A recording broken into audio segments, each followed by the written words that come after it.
Alright, what's up y'all, it's LakerFan here. As we're about to tell today's video, a pure slasher reacts to the news of Limitless Takeoff and Quick Drops being removed from 2K24. So if you guys haven't been up to date on this, Mike Wang dropped a couple bangers on Twitter. As you can see, this thing got like 3 million views, 15k likes, a lot of interaction, and as you can see, it's like an image of Limitless Takeoff. He put an eye on it and making this look like a mouth. It's pretty comedy, I guess. But anyway, so then Mike Wang tweeted this: since some have asked, it's Limitless Takeoff saying bye. So that's pretty much him saying the badge has been removed. Now there's speculation that maybe they're just going to rename the badge. There is also speculation that, you know, a lot of people are rejoicing that this thing has been removed and it's not going to be in the game. My rebuttal to that, and what you're going to hear a lot of in today's video, is slashing has been a thing since like all the way back to 2K, obviously, right? So my reaction to this was people act like they'd never even seen a dunk sent before 2K23 or 2K22 when Limitless Takeoff was implemented in the game. I believe it's really not that big a deal to slashers, but what I will say is what does get hurt is some of those dunks that require the best animation possible, like quick drops, or maybe for instance front clutches, where it requires the perfect animation, because if it's any worse of an animation than, you know, the best one in the package, then it will be a bad dunk and it won't be as clean and efficient as those patented ones that we all know of.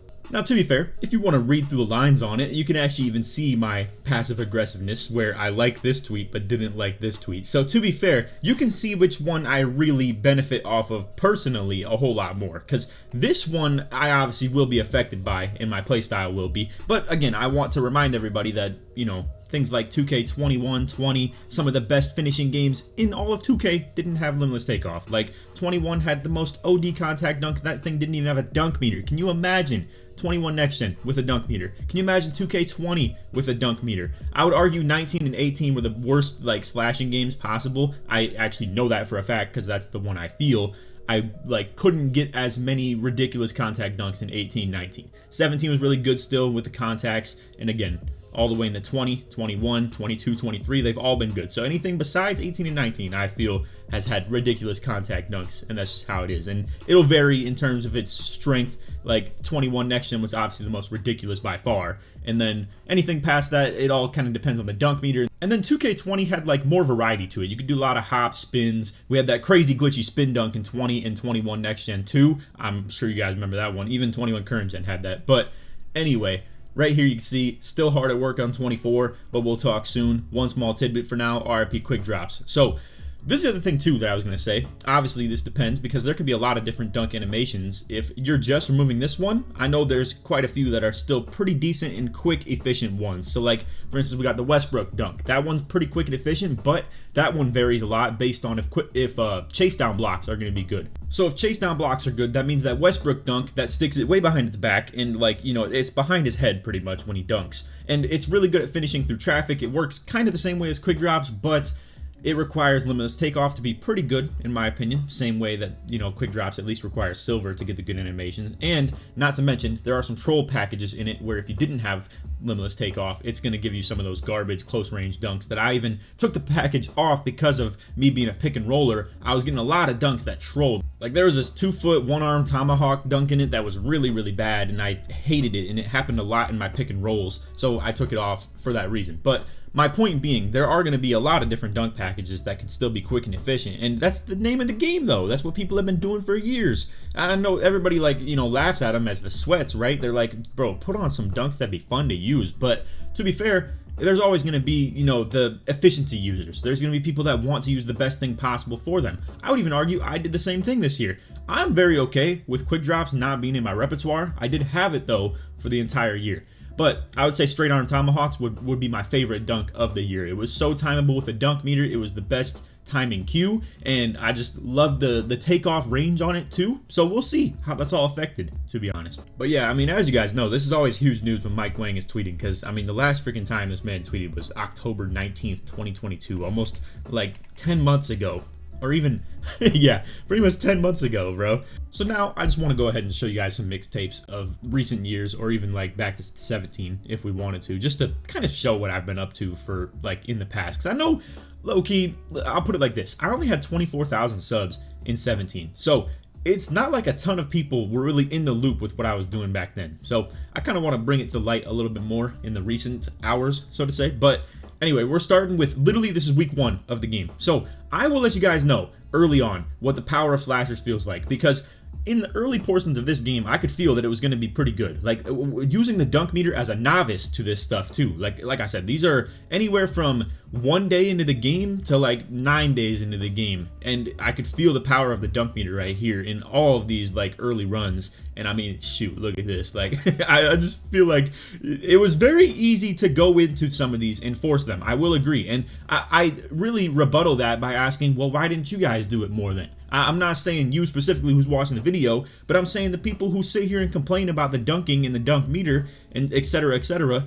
If it's so easy to force these dunks, why weren't more people doing it? Why didn't more people make a pure inside 25 3-point 6'9" or 6'6" build or anything like that if it was so easy to play like this? That's, I guess, my rebuttal and my question. But hey, to be fair, I really do want more people to follow in my footsteps or make builds like me so that we can, interact on YouTube more. I mean, I'm down with that for sure. It's just ever since 2K20, people stopped making these inside bigs. I should say 21 current gen. As soon as next gen games hit the lot, it's been pure do everything demigods, right? Like 21 next gen, you got to be able to shoot. 22 next gen, you got to be able to shoot. 23 next gen, you got to be able to shoot, because that's going to bait those quick drops. It's literally what creates the quick drops for so many people, because of the fact that their 3-point baits them into guarding them high. Right, like this right here, this guy doesn't have to guard me high, so I'm not quick dropping him, I'm dunk metering on his head. I'm playing from like outside into in, where I have to meet him here, whereas regular offensive players play from outside into in, but the defender is out here. So it's really about drive and kicking, passing if you want to avoid conflict with this guy of the dunk meter instead. Or, obviously, if this guy just is too high up on you and everybody stayed at home, you just drive right by him, hold up on your stick, easiest, quick, efficient dunk in the game, and you could even still shoot threes if you want. Now, I tweeted about this too. I don't just sit here and beg for brownie points just because I made an inside build. I like doing stuff like this because I feel like it's fun for me to be a playmaking inside slasher that can still offensive rebound, defend every position in the game, and really just have the best defensive ability on the build you possibly could. Like, you get vertical, you get rebounding, you get interior and perimeter defending, you get block, you get crazy shit like this. I mean, like, bro. And obviously some BS like this too. But anyway, my whole point with this video is to just show you guys that I'm not really rattled by this information. I'm actually extremely happy about the information, because I really do think that the quick drops are pretty played out. I really don't think it's fun to play against stuff like that too often. I will say I really learned how to guard it toward the end of the year, and I really would have no problem if it came back into the game anyway. But regardless, like, the variance of dunk meter ability is going to change from year to year. I mean, that's just how it is. This year, I would argue, was a lot better than last year. Some would argue that last year was better because they liked the whole holding down on the right stick rather than flicking up, hold down, like, hold it until like the thing needs to be released. Some people don't like that, and I personally did a lot. So we'll see what, kind of changes happen to the dunk meter. Not to mention, I think stuff like this always is going to be on a year-to-year basis. So for instance, with like Jelly or Circus on your layup package and stuff like that, getting animations like this, it's so possible that it can be really good in the next game. It's possible that they freaking suck too. So that's always on a year-to-year basis. The advanced gathers per se, with like the spins, hops, euros, stuff like that, it's always going to be on a year-to-year basis. This year, I think euro dunks were absolutely the best I've ever seen them. Spins, not so good, I would argue. I wasn't a big fan of spins in this year's game. You will see some of them in the mixtapes, but that's because I used them in the very rare situation that I did use them. I would say the hop dunks, we haven't really seen them like elite since 2K20. Obviously, I would even say they've been bad since 2K20, but that's because it was so, crazy reaction to the most overpowered hop dunk game there possibly was. But yeah, and then I guess we'll see on the dunk meter. It's only been in the game for 2 years, but I do want to remind you guys once again, like, if you think that just because Limitless Takeoff is out of the game, that means that finishing is going to be pure garbage, I just want to remind you guys what a dunk meter 2K21 next gen could look like. What a dunk meter 2K20 could look like. It would be some devious stuff, man. So don't just go sitting here thinking that just because of one badge being out of the game that slashing is dead. If anything, I think Limitless Takeoff might have been a limiter in a way. But anyway, just to show you guys this, like, let's go all the way through this. This is 50 different videos, this one page, as you can see, 50 videos all the way back to 2K17. I have made so many of these things, and a lot of them since 17, as you can see, obviously, and I would even say a good bit since 20. Now, to be fair, a lot of them were in my like 17 to 19 days, and I would even say 20 got it was like the cap toward a lot of these mixtapes. I didn't even make one in 21 because, like I just said, dunking was so played out, it was like not even cool to make mixtapes like that. I just was like, man, that's corny. It was a crazy game of dunking. It was insane. Anyway, we might as well show one from 2K20. Now, I did say I was going to show some 17 stuff because, to be fair, that's one that a lot of people probably haven't seen as much as this one. This is one of my favorite mixtapes from 2K20. Music, absolutely key. If you guys ever want to watch this back, feel free to go for it. This is the title of the video: Mixtape of the Year, Demigod Slasher, Insane Posters, and Finesse. And I will say, you want to see this finesse stuff, like that Jamal Crawford layup package turning into the hop dunks. We got a lot of them in this mixtape too. Look at this. I mean, I love that. It was so clean. To be fair, the hop dunking mechanic was really broken in this game, so that's obviously what still played a pretty big factor into this stuff being good. Look at this though, the finesse you can do with it. The Jamal Crawford, you're gonna go one step over here, but it's technically going to the ball hand.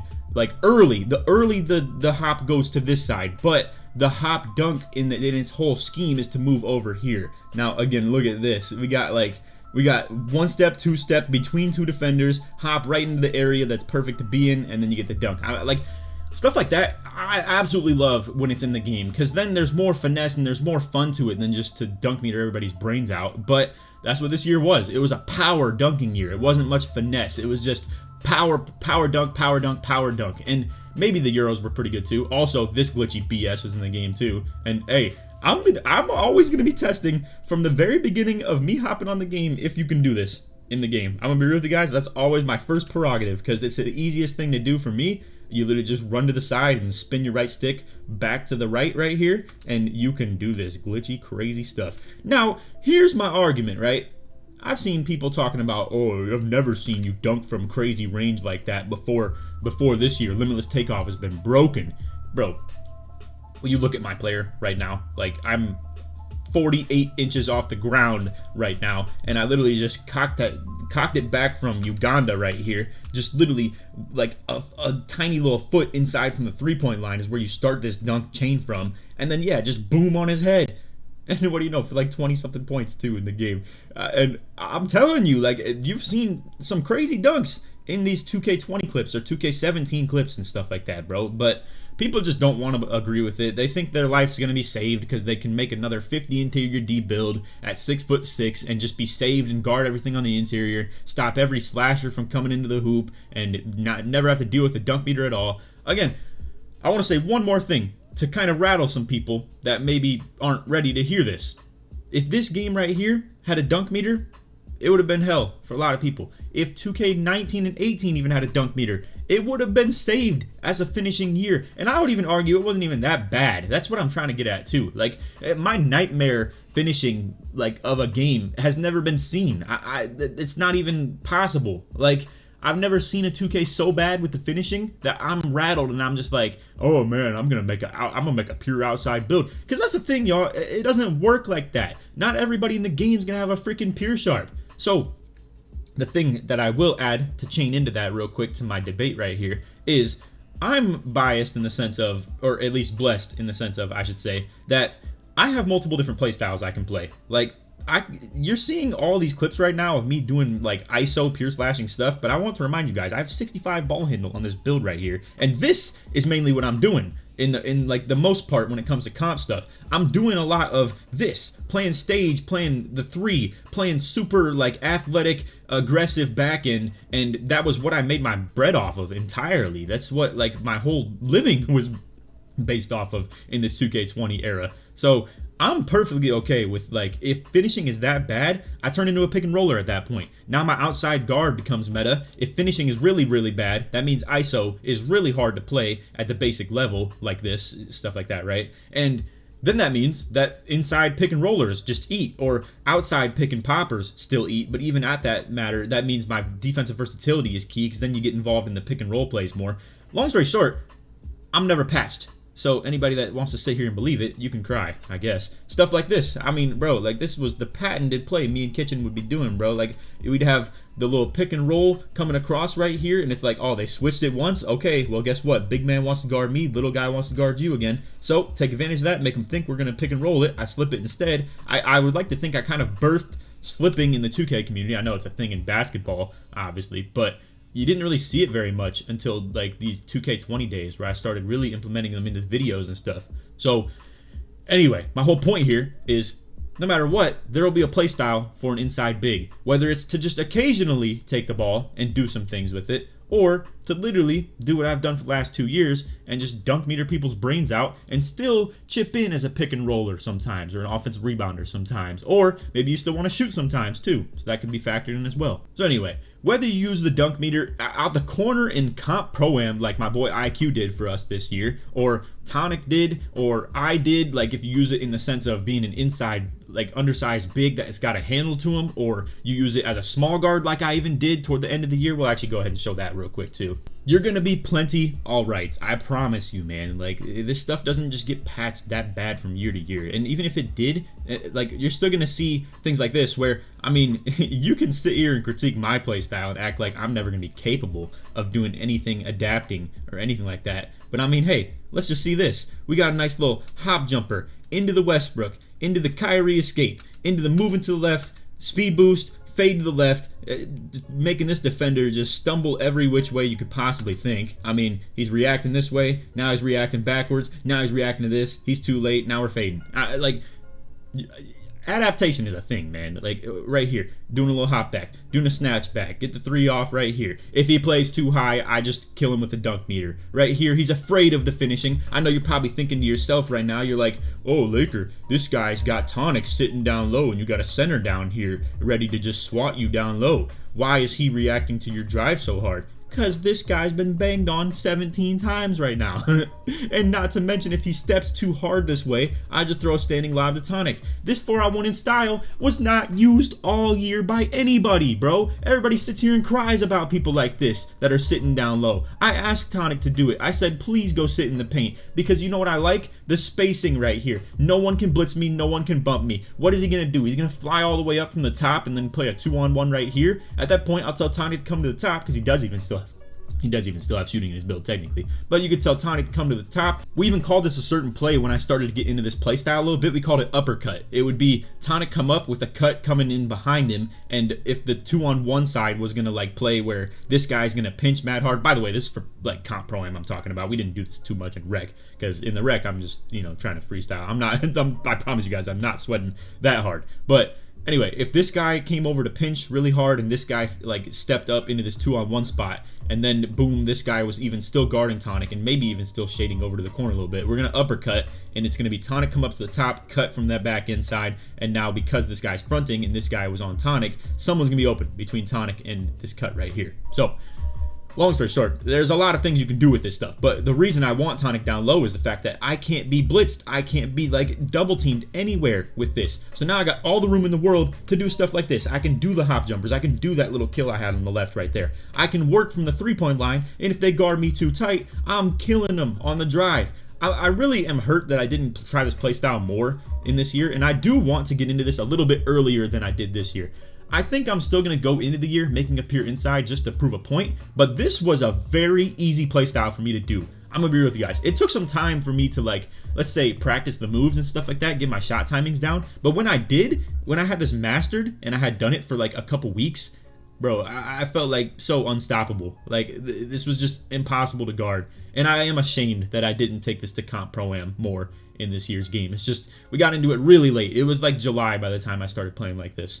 Or maybe like June, I guess. But anyway, again, like maybe one thing I've even argued in the spaces with Uncle Demi and stuff like that, like I want to see stuff like this be harder to do. So like let's say the 4-man collisions or even 2-man collisions and stuff like that, right? I want this game to not just think, hey, LakerFan is dunking on this guy, so boom, make the dunk meter as simple as it needs to be for just that collision. The thing is, there's like 4 people that would have got contact dunked on right here if he weren't here instead. So like 3 different people would have got dunked on. I think takes like this need to get taken out of the game a little bit, to be real with you, because that's pretty OD. But to be fair, I've seen 3-man contact dunks in old mixtapes of mine when dunk meter wasn't a thing. So I don't know what to tell you guys. I mean, at the end of the day, your interior D is pretty paramount. Like, I don't get done like this very often. Let's just put it like that, bro. Like, I don't get dunked on very often, and I'd be surprised to hear anybody else that got dunked on more than 100 times in this year's game. I would say I probably got dunk metered or non-dunk meter contact dunked like 10 times in the whole freaking game. But you know why that is the case? It's because if I ever get put in a spot right here where I'm this guy who's guarding Tonic, I know at least that a lot of these guards don't make a read like this, bro. So when I see someone, like when I see one of my guards get killed, you know what I'm doing in this moment? I am sprinting over to this side. You got to meet them right where they need to be. Not to mention, he's already kind of low, right? But as you can see, he's playing so low on that. Like, and not to mention the other guy got dunked on. So I guess that didn't really prove a great point. I guess my whole point here is that as a defender, you want to move out toward the slasher. I'm coming back to this 20 mixtape right here. Like, this guy's in good guarding position, and this guy is like kind of helping where he needs to be. But hey, at the end of the day, if you're an elite slasher and you got some moves in your kit right here, I mean, hey, I don't know what to tell you. Like, we got dribbling, we got that little behind the back crossover, stuff like that. The cross behind the back combo that I did in this game too a lot. I believe it's like right here. Yeah. It's funny. I know my clips by literally just the shorts. But anyway, look at this. This is the cross behind the back I'm talking about. So it's a crossover first into behind the back, so it gives you a different animation than your actual behind the back animation. But as you can see, like, that's what I'm talking about. Like, for instance, if I was just some bot that just runs in, like right here, if I'm just running right at him to the right and I just hold down on my stick, I am boxed every time. I don't think people understand, like, this slashing stuff. Dribbling is very important to get to your spots, man. It's so important, but they just disregard it entirely. They act like it's not even a thing, and I don't know. Long story short, I have this on like really on lock when it comes to defending people who are slashing. I've never lost to another slasher. I actually remember one time I was rattled because I lost them in 1v1 on 2K20. But that's the one time I've played someone that doesn't have shooting on their build and I've lost. Minus, you know, 7-3 gigantic pro-am centers and stuff like that. But anyway, this is not about me. I don't want to sit here and ego and stuff like that. I wanted to keep it more news related and more opinion related and talk about how you as a slasher, you're gonna be fine if you're worried and bugging about that limitless takeoff stuff or anything like that. Not to mention, you're probably gonna make your build with shooting anyway. So I don't know, maybe those are gonna be the people that are most affected. Maybe it's the people that are gonna be like relying on quick drops and like quick efficient dunks. Maybe those are boxed. I don't know. I really don't think so though. I don't think it's gonna be like that. I think a lot of people are overreacting to some news and making a lot out of something that's not actually going to be a thing when we get on this game. I think some people, if you're going to buy this game assuming you're coming into it and slashing is dead and you're going to be like fading 24/7 and stuff like that, I think you might be wrong. But to be fair, we don't know a whole lot about the game yet, so I just want to give my opinions on the whole takeoff being removed and the quick drops being removed and speculation on what else. So anyway, that's all the video. Hope you enjoyed. If you did, feel free to drop a like, sub if you're new to noties, all that good stuff. And like always, try this 1 to 1,000 likes. If you made it to the end of the video, put dunk in the comments. Show support me all the way through. Other than that, hope you enjoyed and take it easy, man. Peace.